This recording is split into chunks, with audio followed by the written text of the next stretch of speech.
Hello everybody, this is Hornlitz here, and welcome to part number 9 of Let's Glitch The Legend of Zelda Majora's Mask. In the last episode, we did the other spider house, I think, and a few other things. It's been so long, though, I can't actually remember. I'm sorry. In this episode, we are going to be finally finishing up the very first dungeon. Or, well, the second dungeon that we're finishing up, but the first dungeon in the game. Funny how things work when you're speedrunning it. Okay. But anyways... So yeah, let's just fly over this ominous purple pit of, I guess, poison water. It looks more like grape Kool-Aid, but whatever. Okay, anyways, so yeah, to start, we're actually going to be using the hookshot a lot in this dungeon, just to completely bypass a lot of stuff, and it saves a lot of time, which is one reason that we didn't do this dungeon when we first came here to get the bow. So yeah, but as you... I killed that... So those black, whatever they are, the puffle things, these things, did I seriously just make a reference to Club Penguin? Jeez. Okay. But those things, apparently I killed one from, like, I was aiming forward and I killed it from behind me. That is pretty amazing, Link. I actually have, like, newfound respect for you, because that was pretty amazing. But anyways, so yeah, there's a fairy right there. A little bit of an elusive one. I sometimes forget that one. So yeah. But anyways, now, this torch right here, you can hookshot onto it, and then... Apparently I can't jump up. You can jump up to the second ledge. That's just, I mean, we already, like, jumped up. We've jumped up before. We did the mega flip to there the first time we came in. But this time it's just easier and faster to use a hookshot. But if you fall down, do not fret. There is a way you can hookshot the torch from down below. It's just a little bit precise. But anyways, now I waited to walk a little bit there because the camera right there is probably the worst in the game. Like, the entire game. Right there. I have had it literally where I would be, like, holding it up and it would go straight down. It's like, no, Link, that's not how it works. But anyways, enough about that because I remembered and did not I did not fall down a second time. But anyways, right here, I'm going to just be doing a generic little hover over here. If I can get ISG. Okay, this is not going to work properly. I'm going to have to do a fourth hover, unfortunately. I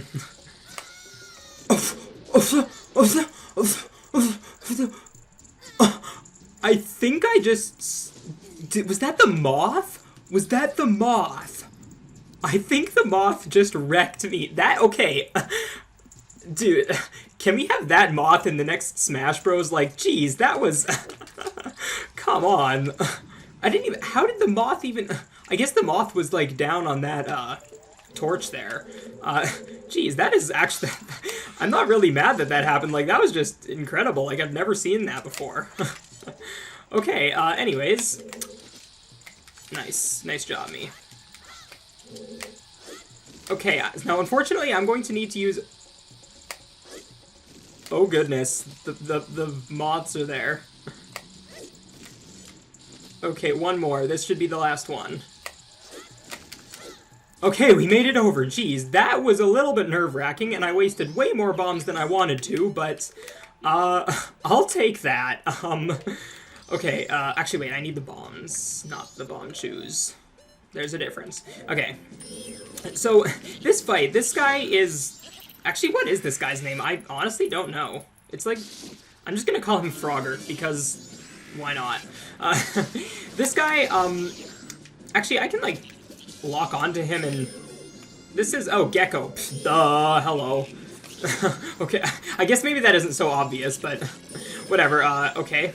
But yeah, this guy is super easy if you have the fire arrows. Or by super easy, I mean super fast. He literally... He's dead. He takes 2 hits with fire arrow to kill. And that is insane. Like...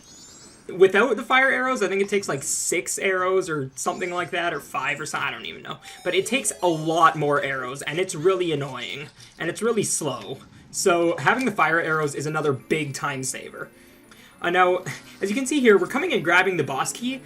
Just like in the the Snowhead Temple. There is a boss key skip in this temple. However, it wastes more time than just grabbing the boss key normally, because we have to come in here anyways to talk to that guy. So it's a tiny little like 10-second detour, and so there really isn't a point. Actually, I'm gonna use my hook shot there. But yeah, there isn't overly a point to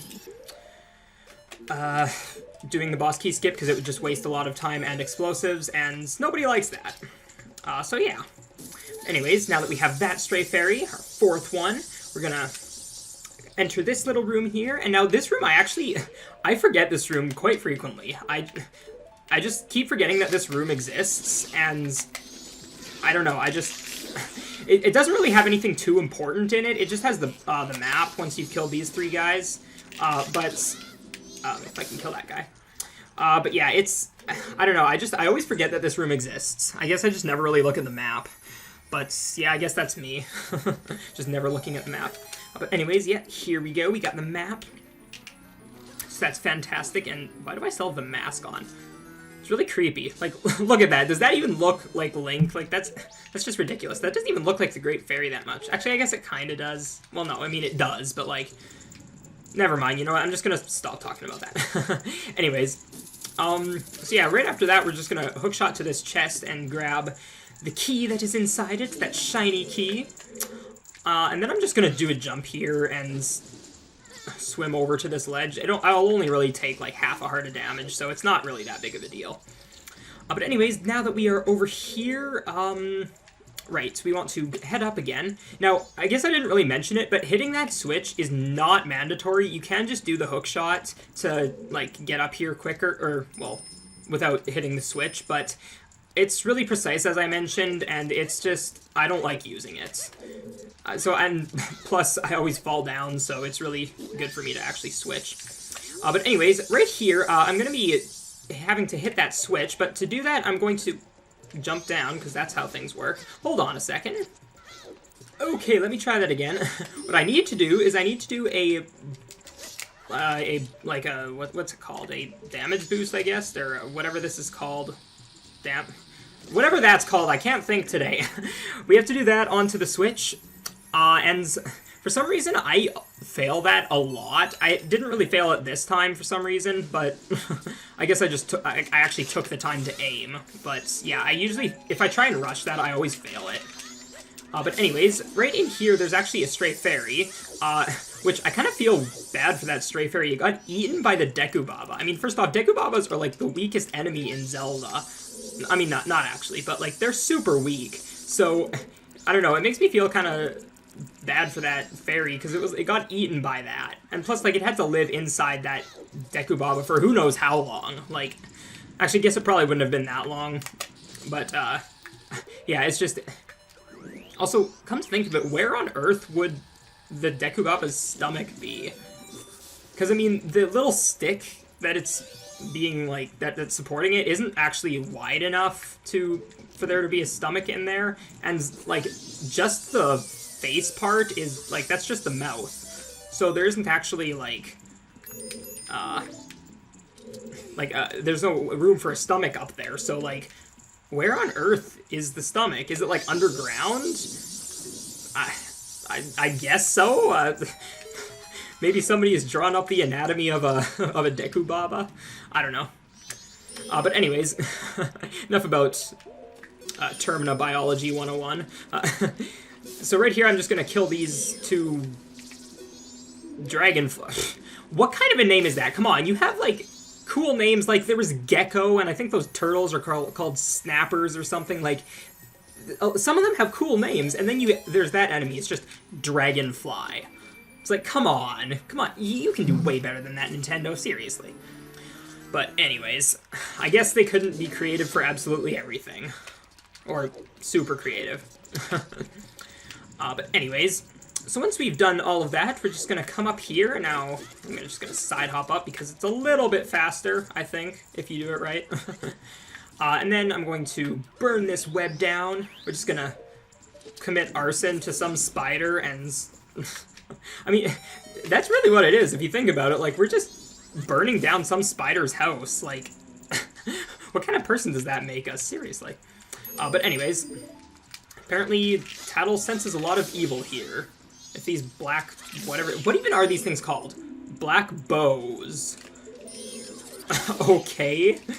Interesting. I guess I never really knew what their names were. I never really checked. I guess that's sort of just my thing with the entire, like, Zelda franchise, or most franchises in general. I just don't really pay attention to the little details like that. Like, I never take a look at the names of enemies or anything. I just kind of play the game, and that's about it. But, I guess now I'm checking it, now that I've played this game for, like, the 30th time or something. I don't know. Actually, it hasn't been that many, but I guess now I'm actually paying attention, and it's kind of cool, actually, that they did take the time to name everything, and, like, not just stupid generic names like Dragonfly. Like, they actually have some creative names like Black Bow and whatever else there is, Snapper and stuff like that. So yeah, that's actually kind of cool. I guess I never really paid attention to that. But anyways, I'm just ranting and saying the same things over and over again. So instead, I'm going to come down here and do a cool little thing. Once I kill these guys are a big nuisance here.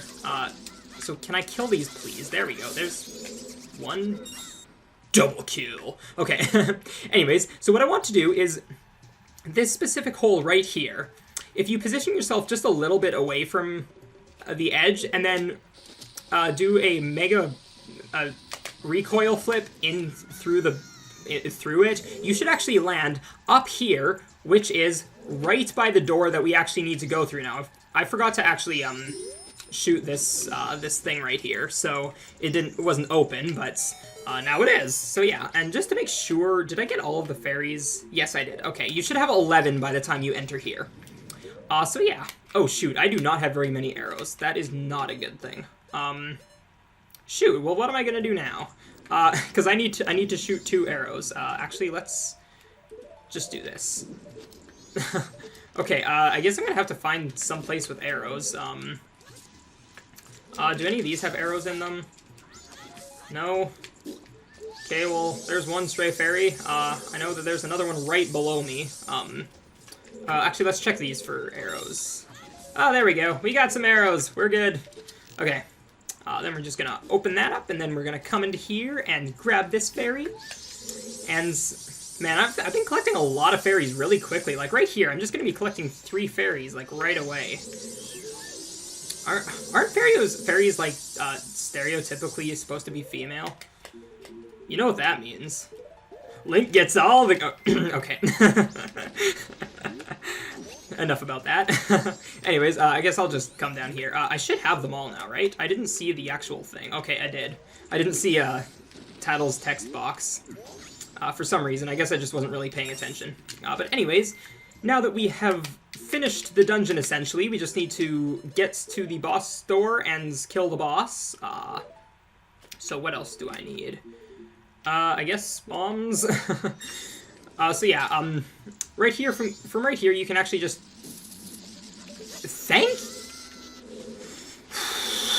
Please! Jeez, okay. This is ridiculous. These dragonflies, I guess I was mocking them for their lame name earlier, but they are actually, like, really good at screwing you over. Like, seriously, these guys are actually pretty MLG. Jeez, okay. Anyways, now that I've killed that guy, I can actually get up to the top. Jeez. Okay. Oh my goodness. These guys, okay. That's it. You have earned a death wish. Or, I guess that's not something you earn. You have a death wish. Okay, whatever. Now that both of them are dead, and now that I can finally hookshot this thing in peace without getting interrupted, except by not actually grabbing it, once we hookshot up there, we are actually now at the boss room, so we can enter here, and this boss room, I don't like this boss.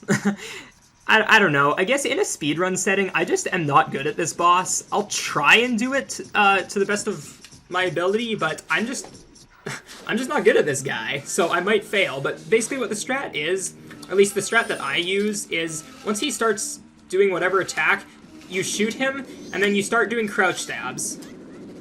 Yeah, see, look, already. For some reason, his hitbox didn't exist. But that's not really that big of a deal. Excuse me? Where are you? Jeez, yeah. I feel like I've never seen this attack before, where he's just running around the room like the running man from Ocarina of Time. Jeez. I shot him! This guy is... 3 MLG, 5 me. Jeez. Okay. No. No! No! What the... Look at this! Jeez, what is this game? Okay. Okay, that's it. Okay. Crouch stab? Okay, so the strat here is to just crouch stab at various intervals, or, like, right when his invincibility wears off. And his invincibility actually takes a little bit of time to wear off, so you can't just mash the crouch stab button, or else he'll literally, he'll just, like, start doing more annoying attacks that take forever to actually... it takes forever to actually get him to stop. So yeah, but anyways, that is that boss. Jeez, that was way more annoying than it should have been. But anyways, now that we have seized Adolwa's remains, we can skip this cutscene because it's just weird. Actually, no, wait, I'm not going to skip this cutscene because I just want to mention something that's another cool thing about this game, is that the game doesn't actually tie a cutscene to a dungeon. So it's not like if you beat the first dungeon, you get the first cutscene, you beat the second dungeon, you get the second. No, you could beat the 4th dungeon first, you will get the first Giant's cutscene that plays. So the one that gives you the Oath to Order. And the second one will be, or the second dungeon you beat, whether or not it's the first dungeon, or the second, or the third, or the 4th. Like, really, they didn't actually tie a cutscene to a dungeon, so it's sort of like you can still actually get a little bit of the plot even though you're doing a speedrun. Like, it's not going to be completely out of order in that sense, but I don't know, I guess that's just something cool that I noticed about this game. It's like, it doesn't actually, it's not like that, or it's not like tied to the dungeon, which, I don't know, I guess it's just really cool to me, I think. I guess mostly it's just like, if I had programmed this game, that's not how I would have done it, but I mean, the way that they did it was better, I think, so... I'm just not good at programming, so yeah. But anyways, I'm just ranting again, but that's what I do, I guess. But anyways, now that we have majestically floated down here like Peter Pan, or something like that, we're gonna come into here and talk to this Deku princess. Her face is, or her head, her entire head is bigger than her body is. I guess now that I mention it, that's sort of the way it is for most Dekus, but that's I don't know, I guess it's more noticeable here for some reason. Actually, I guess it's not even. I guess her body is bigger than most other Dekus, which I guess I just called her fat. Whoops. But anyways, it's not like she can hear me, right? Okay, but anyways, I guess she isn't fat because she can fit in a freaking bottle. Seriously, like, geez. How does that even work? Like, I can't fit in a bottle, and, I mean, sure, I'm not a Deku, but I can't imagine that Dekus are very malleable, or, like, I guess malleable is the proper word, or, actually, I don't even know what the proper word is. But anyways, oh, cool, there are vines there. I didn't actually realize that. Okay. I guess that's just a fast way to get up there or something after you've cleared the dungeon. But anyways, once we've done that, we actually want to come into here, into the Deku Palace, and oh, right, I guess I got confused for a second because we're seeing this cutscene for the first time, but we've been in the Deku Palace before, and I just got confused as to why, but I forgot that when we came in here the first time, we did the wrong warp, so that was a little different, I guess. But anyways, right here I'm going to do a recoil flip past these guards, and then actually I'm going to equip my Deku mask so I don't get thrown out right away when I enter the room down this way. Because we actually want to drop off the Deku Princess. No, we are not going to torture her even more by keeping her in a bottle for all of eternity. But anyways, so yeah, now that we've done that, we just get to look at this guy. The Deku King looks really weird in my opinion. I don't know, he doesn't look like a Deku, I don't think. Like, because there are the Deku Scrubs and Deku Salesmen, like those are two different types of Scrubs, sort of, but he doesn't look like any of them. He's like a third type, it almost seems like. Oh, and then there's the Deku Butler, which is like a fourth type. I don't know, maybe there are multiple types of Dekus. But whatever. Anyways, so now this monkey has been freed, we're just going to talk to him. Oh, don't worry, princess. Or something along those lines. I don't know. That monkey is ridiculous. I don't know. He's so weird. But anyways, I said but anyways again. I feel like I've said that probably way too much this episode. And by this episode, I mean this YouTube career. Or something along those lines. I don't know. I almost said it again just now. I'm going to try to refrain from saying it for the rest of this episode. Nice job, me. So now what we're going to do is we're actually... If I can stop cutting down signs, I'm going to get ISG off of one of these signs here. And then I'm going to do a little bit of a hover here. This is actually a little bit precise what I'm doing. Right there. Oops, I didn't need to do that. But right there, getting onto this cycle early is actually really difficult. Or, it's not really difficult, but it's hard. But anyways, what I did from there was I just jumped onto the little ledge, and then I jumped down there to the heart piece, making sure that I wasn't going to get caught by the that guy there. And now right here, we actually have our first glitch of the episode, or the first new glitch, first and only. It's called a hookshot clip, which this was also in Ocarina of Time.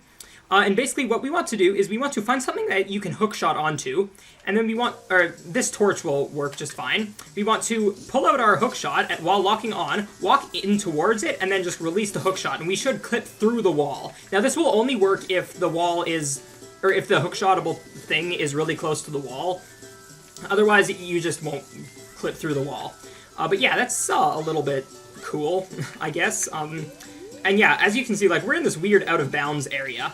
And I actually want to be in this area, well, sort of. It's actually just a bit of a shortcut, because right here, somewhere along this wall, there's actually a little thing that you can climb up to, or into, and when you walk forward, you hit a loading zone, and inside is the Deku Shrine, which is where we can do the Deku Butler race, which is fantastic, because that just skips, like, that actually saves a bunch of time, so it's pretty cool. But anyways, now we are going to do my least favorite thing in any Zelda game ever. Okay, not quite, but this is probably one of the most annoying things in most Zelda. Like, in this Zelda game, for sure, this is the most annoying thing. Because this guy, he is ridiculous. He leads you through this stupid maze, and it's annoying. And there are so many, like, booby traps, you have to switch forms a bunch. Like, right here, you can't be Goron because there's water there, and you'll drown, and, I don't know, this is, I mean, first off, like, this is obviously supposed to be basically the Dampé race of this game. However, the difference between this and the Dampé race is that the Dampé race was, like, 50 seconds long, if done okay. This one is like 1.5 minutes to 2 minutes, depending on how good you are. It's so stupid. I just have never liked this race. It's always, like, I remember the very first time I tried beating this, the race, it took me, like, probably a good 30 tries or more. And this was probably, like, the first time I ever almost rage quit a game. Oops, if I can follow this dude. But yeah, this is just insane. I really don't like this part, so I'm just gonna... I mean, now, I guess when I was first trying to play this game, I was really bad at games. Like, you know how when you get older, you get better at games. It's sort of just a natural thing that happens. Oh, nice job. But yeah, like, I guess I was just really bad at games, but... I don't know, I guess, yeah, it's not really that hard anymore for me. Like, I can usually get it. Now, part of that's because I've actually memorized most of the route now, and so I don't have to, like, actually watch too much where that guy's going. But yeah, I don't know. But that's the other thing, like, the Dampé race doesn't really require you to do anything. You just have to kind of run along. But in this one, you actually have to, like, change forms and... like, hit switches and stuff, and it's really just annoying. But anyways, enough about ranting about this stupid thing, because we are done the race. It only took us one try, which is pretty impressive, I think. But anyways, we get the most useless second most useless mask in the game. It is... I remember when I first got this mask, I almost, like, threw my controller through the TV, because it's like, this is a completely useless mask. Why are you giving this to me? After what you put me through, I deserve more. But anyways, I guess I don't know. It's needed for 100% completion, so yeah. But anyways, that is pretty much going to be all for this episode. I'm just going to warp to Woodfall and then save and quit. So yeah, but anyways, thank you guys for watching. Also, I failed my but anyways challenge. Last second there, I just said it again. But anyways, I just said it again. I'm just gonna, okay. If you like this episode, click that like button. If you didn't, fine, click the dislike button, or just leave it alone, whatever. Follow me on Twitter, Twitch, and subscribe, and yeah, have a nice day or something along those lines, and I will see you guys later. Thanks for watching. Bye.